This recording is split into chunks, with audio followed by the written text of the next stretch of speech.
said, no, there's something that I need to tell you. And I said, is it bad? And she said, yes. And I said, is it about the marriage? And she said, yes. And then we began to drive back, and I had this sinking feeling in me. And we drove for about 5 minutes in silence, and then I went to put my hand on her lap, and she said, don't touch me, because you won't want to after I've told you what's happened. And that's whenever it dropped.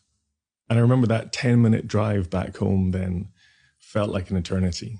I was just looking out the window.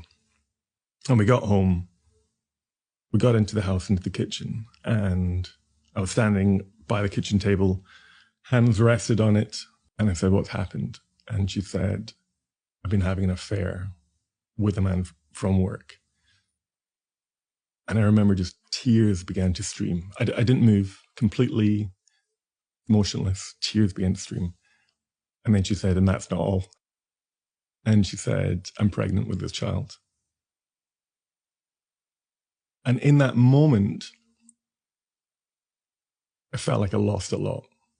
You know, I'd lost my wife.